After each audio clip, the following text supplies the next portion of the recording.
Updated the 10th of November 2017, 17:35 AEDT. You may not see Brian Herring in a Star Wars film, yet the new movies just wouldn't be the same without him. The English puppeteer is the man behind the movements of droid bb-8, one of the most beloved characters from 2015's Star Wars The Force Awakens, and due to return in next month's sequel The Last Jedi. Not only is Herring a critical part of the new films, but he's also a huge fan. "I've been a Star Wars fan since 1977. So I've been on the other side of the table for nearly 40 years, he said. Herring is currently in Brisbane for the Supanova Pop Culture Expo. More than 40,000 people are expected to attend the expo, running Friday until Sunday at the Brisbane Convention and Exhibition Centre. "To be here, to have been involved in The Force Awakens, I get to meet people like me," he said. "So I've always been a Star Wars fan. I love Star Wars fans, so it's nice to be on the inside of Star Wars and telling people a little bit about how much fun that actually is." Star Wars role a dream come true for Herring, who worked as a puppeteer, actor and stand-up comedian since the late 1980s. Being a part of Star Wars after being a fan for so long was a dream come true. "It's the most surreal experience. I was very lucky when I did finally get to work on Star Wars," he said.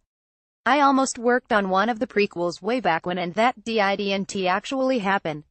So to finally get the job and actually work on the Star Wars I know with the Millennium Falcon, Harrison Ford, Carrie Fisher and Mark Hamill, it's just the most amazing experience."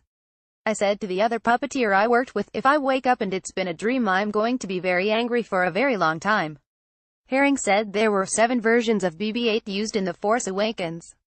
Each one has a different function, so we got some animatronic ones, which have wheels which are driven around. There are just straight ones that sit on the deck that can wiggle around, he said.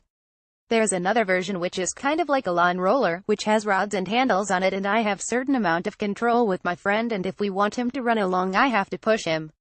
I can be seen on a lot of the making of documentaries in a green nylon suit in the desert in Abu Dhabi in 59-degree heat, running through the sands, performing bb-8.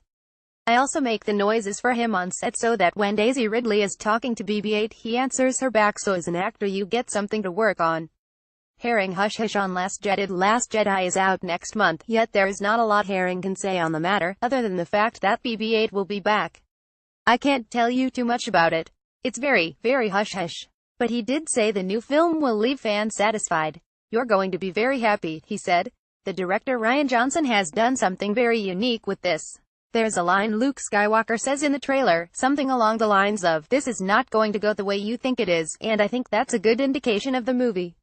New trilogy of Star Wars films announced. Herring's first day at Supanova coincides with the announcement that Last Jedi director Rian Johnson will be creating a new trilogy of Star Wars films.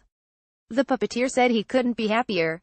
"Rian is such a nice guy, he's a great director and he's really good to work with," he said. "He's got a very big brain, and Rian has a very unique take on The Last Jedi, and I think he's definitely the right man to take that forward." No release dates have been set for the new films. Other guests at Supanova this weekend include icons of the pop culture world such as Stranger Things star Millie Bobby Brown, and Stan Lee, who helped bring Spider-Man, the Hulk, Iron Man and the X-Men to life.